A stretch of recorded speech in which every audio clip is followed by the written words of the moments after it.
reunited with ex-cop Brian Dennehy in FX2. And Detective Michael Keaton is torn between going on the take and remaining one good cop.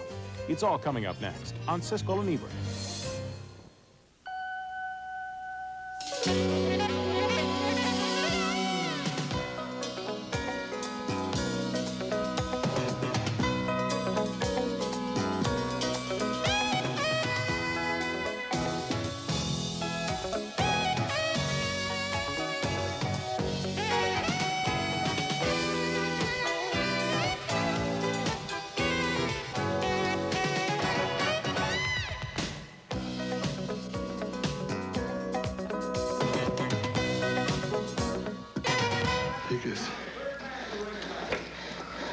Okay, listen to me.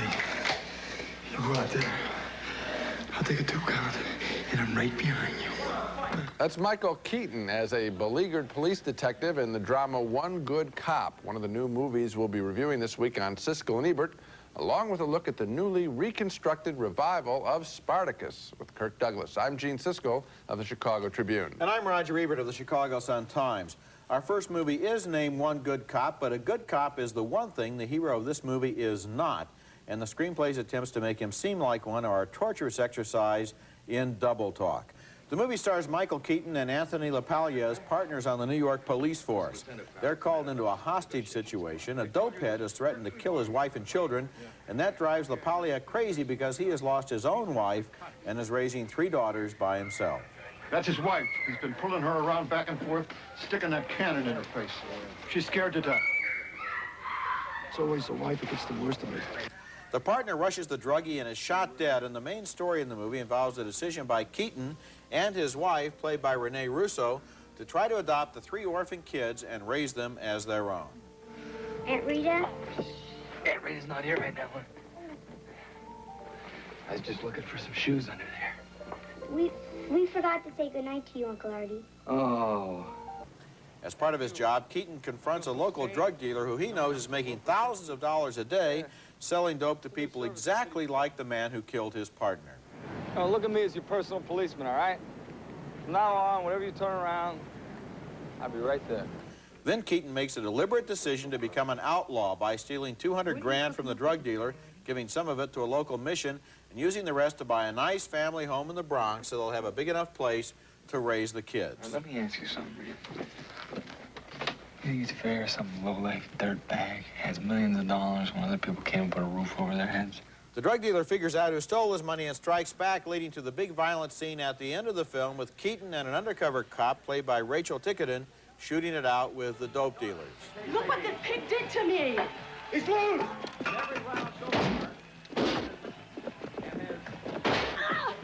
Now, even if I didn't object to the morality of One Good Cop, which I do, I still wouldn't be enthralled by this movie, which depends on surprise developments that we can see coming a mile away, and which has a lot of very complicated dialogue trying to justify the fact that this cop has broken the law. What really bothered me was that the movie wants the Keaton character to get away with it, to escape all punishment, even after the entire police department discovers what he did, and the FBI knows too. The movie argues in favor of cops taking the law into their own hands, and it makes the classic moral error of believing that the end justifies the means.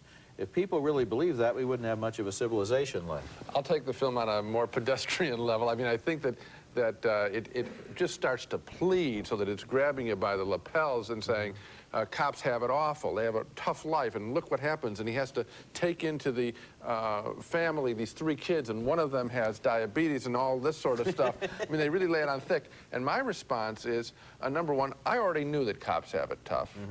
This movie isn't related specifically to the problems cops have. Any person who has to take over and take in another family of 3 kids, anybody who has a child that has a medical problem, you know, make it specific to cops. Just don't lay all this stuff in on the cops. It's really You're right, cornball. because a lot of people have problems like this, but only the cop has the gun and the badge that allows him to abuse the public trust by going in there and stealing that money. That is illegal for him to do, no matter how the money was gained. You ought to bust the drug dealer, not steal the drug dealer's money. And, of course, it's insulting to police officers. Sure it is. They wouldn't do that normally. I mean, it's cornball. Including the fact that right up to the end, when we find out the whole police department is behind him. so that everyone agrees that he should have done this. Yeah, a film that would like to honor police, really, I don't think does. Yeah. Okay, our next movie is a true disaster, FX2, a lifeless, overcomplicated, thoroughly boring sequel to the surprise 1986 hit about a movie special effects artist who uses his craft to aid the police. Brian Brown again stars as the special effects guy who has rigged a bathroom to record a killer's attack. But the cop acting as the decoy there is killed. And so now the same killer is after Brian Brown and his tape of the attack. How do you know I didn't make a copy? Did you?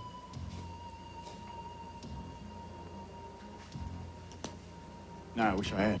Never fear, Brian Brown just happens to have a remote-controlled clown standing by, a ridiculous little bonus that is typical of this overstuffed movie.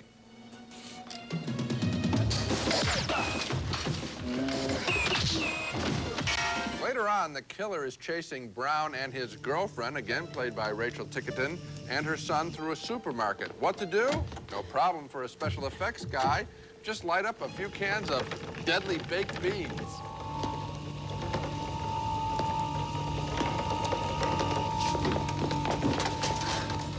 It's locked. Damn.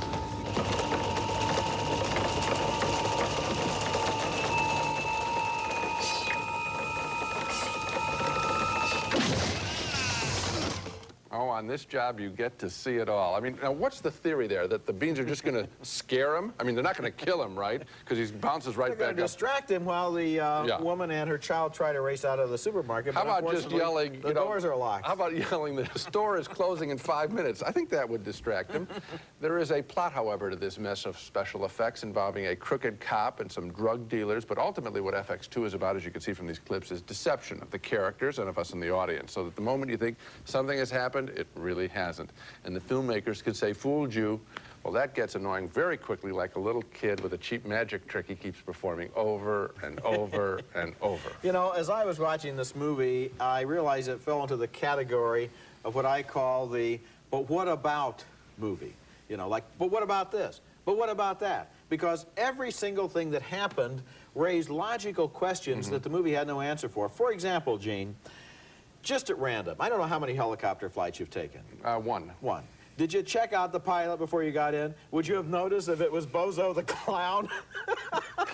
Because of the little clown. Maybe, yeah, because remember he gets in the helicopter right. and it's Bozo the robot at the controls. Yes. I mean, I would notice a thing like that. I would say, I'm going to take the next helicopter. And throughout the movie, there are all kinds of the most enormous gaps in logic and incredulity. By the end of the film, I almost wanted to like it just because it was so transcendentally goofy. You know? It's not a guilty pleasure. No, it's just a bad film. Okay, coming up later, the restored version of Stanley Kubrick's 1960 epic Spartacus. And coming up next, Switch, a Blake Edwards comedy about a man who literally finds himself trapped inside a woman's body. There's not much you wouldn't look good in. I bet you say that to all the boys who become girls. It's me, Walter. It's me. I'm a woman. Who is it? Connie? Is this Connie? No, it isn't Connie. It's me. Okay, forget it. Forget it. I'm a man. I'm Amanda. The woman claiming she's really a man in a woman's body there is played by Ellen Barkin, but earlier in Switch, a new comedy by Blake Edwards, the character really was a man, a male chauvinist pig named Steve, in fact. Then Steve dies and goes to heaven and is given one last chance to avoid eternal damnation. Heaven sends him back to Earth as a woman to see what it feels like to be the victim of a pig like himself, and also to see if he can find one earthly woman who will love him. Most of the women in Steve's life learn to hate him, so imagine his feelings now that he's in a female body and confronting one of his old girlfriends, played by Jo Beth Williams. The way I figure it, Margot, you'd have no trouble believing that I am the late, great Stephen Brooks, your ex-lover, reincarnated as a gorgeous female. Look deep, Margot.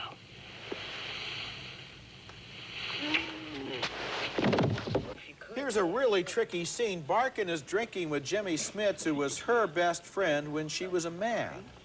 Well, to tell you the truth, I really want to go to bed with you. Oh, that's a hot news flash. Oh, bottom drawer. No, I looked there. The best scenes in the movie, like this one, are about the different body language and verbal styles of the two sexes. Can't think with all this hair. Beautiful hair. You know how long it takes to dry this hair? Get me my barber. Your barber? Barkin is good there. You know, a man really does take his coat off like that, and there's a lot to like in Switch, but not quite enough, I'm afraid, to recommend it. I did enjoy the performances, especially Barkin acting like a man trying to act like a woman. She was funny, even though the gags about the high-heeled shoes went on way too long. But what disappointed me was the reluctance of the filmmaker, Blake Edwards, to really push his premise to see how far it would go.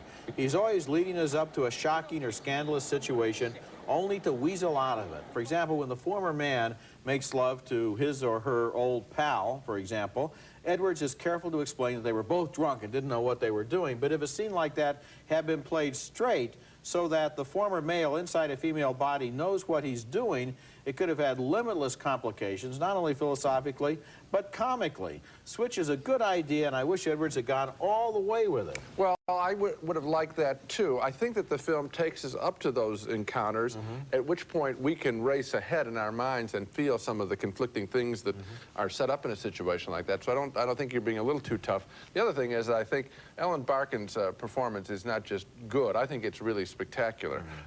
You can't catch her acting falsely, except what she's required to do, and you're right about the shoes, where she's stumbling around. That is too much. I think this is on the level of Steve Martin's work in All of Me. Really, this is worthy of an Oscar nomination. I think the picture should be seen for what she does.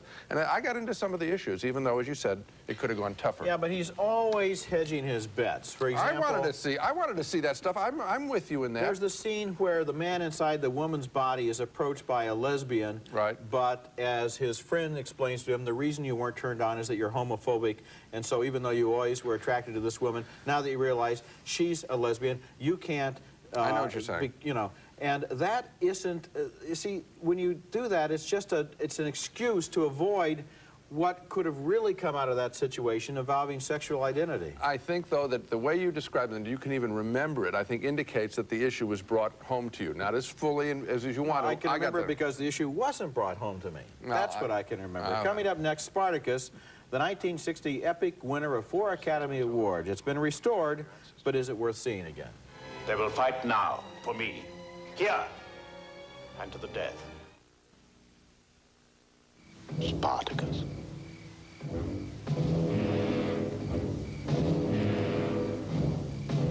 You are he. That's Laurence Olivier as an evil Roman tyrant confronting Kirk Douglas, the leader of a slave revolt, in a scene from Spartacus from 1960.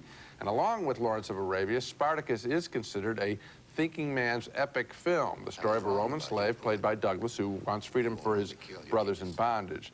This film had been chopped by censors before its original release. Some of its original negatives were destroyed, but now it has been lovingly restored to its original length by the same experts who saved Lawrence of Arabia. And when I first saw this movie at age 14, I liked the battle scenes more than the love story. Seeing it now as a 45-year-old, just the opposite reaction, preferring the genuinely romantic scenes between Kirk Douglas and Gene Simmons as the slave who loves him.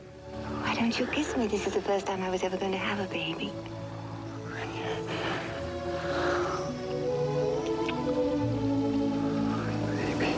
Composer Alex North has contributed a sweet melody for their love affair.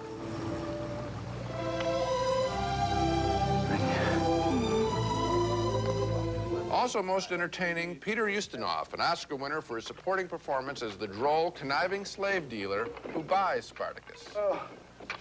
11 miles through this disastrous heat, and the cost of hiring an escort, ruinous. The battle scenes as Spartacus leaves the slaves against the Roman army are justifiably famous. Director Stanley Kubrick, then just 31 years old, displaying here an eye for spectacle.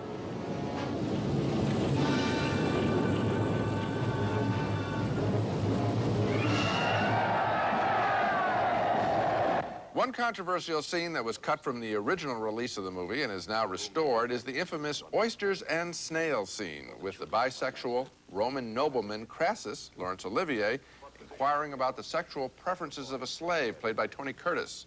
Because Olivier is dead, Anthony Hopkins from Silence of the Lambs dubbed Olivier's voice in this scene. Do you eat oysters? When I have them, master. Do you eat snails? No, master. Do you consider the eating of oysters to be moral and the eating of snails to be immoral? master. Of course not.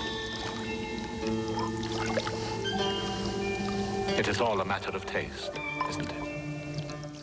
Spartacus does hold up upon second viewing, and in comparison with today's movies, with scenes like that, it seems so much more adult, with mature actors playing fully grown men and women with wit and passion and ideas, and sometimes even a world-weary attitude toward life. Today, it seems we're watching mostly boys and girls, and I do recommend strongly seeing Spartacus again. Didn't that impress you? I liked it. I think it's a good epic, but not a great epic. It's not up there with Lawrence of Arabia. No, I don't I'll tell you what, so. I liked Olivier, I liked Kirk Douglas, I liked Charles Lawton, and I really enjoyed Peter Ustinov, who steals the movie just as he did 30 years ago. Every one of his scenes is a little jewel. The thing that I really liked, I think admired the most about this movie that you wouldn't find today is it doesn't end in total victory for Spartacus. It ends with the victory of his idea that slavery is wrong, and that's a bittersweet ending, and it's all the audience is going to get instead of the triumphant hero in a very simple-minded victory. I think there's another thing. With the age, it seems, I'd have to go back and check it, but the age of the players and the way they carry themselves seems to be so much more adult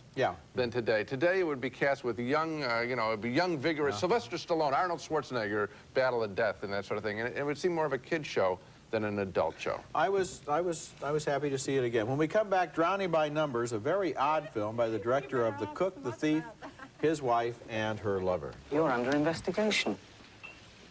Whatever for? For procuring pornography, maybe child abuse. Our next movie is named Drowning by Numbers, and the title is an exact description of what this movie is about. It stars three women, a grandmother, a mother, and a niece, who have all got exactly the same name, Sissy, and who all drown their husbands while every one of the numbers from 1 to 100 appears somewhere on the screen. Here's a taste of the film. Sissy number 1, played by Joan Plowright, has drowned her husband and is trying to talk the coroner into covering up the crime. He drowned in his bath due to excessive drinking? Unlikely. Even in the most disadvantageous circumstances, human beings have an almost involuntary desire to stay alive. What's the answer, then? What's the reward? Reward? Yes. What do I get for writing out a death certificate that says death caused by drowning after heart attack? And here's a scene in which Sissy number 3, played by Jolie Richardson, runs into some carefully numbered dead cows.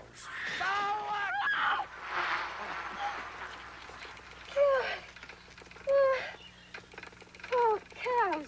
Okay, cows number 78 and 79. They're about 80% of the way through the movie, as I recall. Now, what can I say about this film? I guess I can begin by telling you it's visually very beautiful, a series of compositions with the quality of landscape studies or still lives. I can continue by promising you that in Drowning by Numbers, you will indeed see several people drown, and you will be able to count the numbers from 1 to 100. But will you be able to make any sense out of the movie? I don't think so. It's a deliberate exercise in absurdity, directed by Peter Greenaway, the same man who made last year's The Cook, the Thief, his wife, and her lover. And I'm tempted almost to recommend the film simply because if you think you might find it intriguing, I don't want to discourage you, but to be honest, I personally didn't find it that intriguing, not after about number 44. You know, the numbers bothered me, too. At a certain point, they take over your ability to enjoy the movie on your own terms. It's like he keeps dictating, you know, a little gag every time. I think what the film is supposed to be about is somehow that how we can all survive in the face of constant death occurring. So you get that point, but then the numbers stick there, and I think it's a little bit of a one-joke picture. Well, one of the things I would like to have would be a copy of the screenplay, because at the beginning when the girl is jumping rope and reciting that long poem, I would almost be willing to bet you that she describes every single one of the 100 scenes in the movie in her poem, and it's almost as if within the poem itself contains the key to everything else that happens, as if she's a magician somehow who wills it to happen. It's different, but not, I don't think, worth spending time with. Coming up next, our video pick of the week, another good movie with Ellen Barkin, one you probably haven't seen. In honor of Ellen Barkin's terrific work in the comedy Switch, I've got another fine performance of hers on home video to recommend. This one, emotional miles apart from the comedy of Switch. It's a tough 1989 thriller called Johnny Handsome, directed by Walter Hill, with Mickey Rourke playing a deformed young criminal who tries to get the man who framed him after Rourke has his face reworked in prison. Barkin plays the evil girlfriend of the film's bad guy who won't let Mickey Rourke escape his past.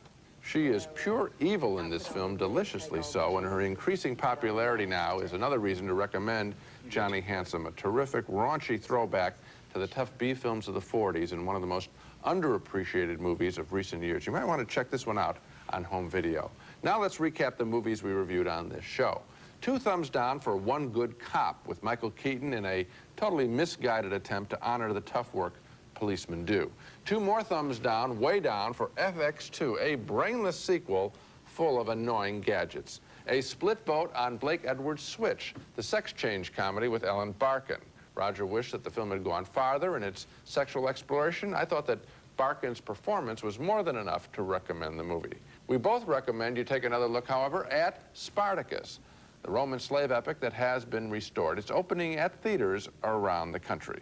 And 2 thumbs down for Peter Greenaway's Drowning by Numbers, a film that is more cute than compelling. So I like Spartacus and Switch. Spartacus and Citizen Kane are both playing around the country right now. 2 real good revivals. That's it for this week. Next week, we'll be back with reviews of Backdraft with Kurt Russell and Robert De Niro as big city firefighters, and Madonna, Truth or Dare, the controversial film of Madonna's Blonde Ambition concert tour. That's next week, and until then, the balcony is closed.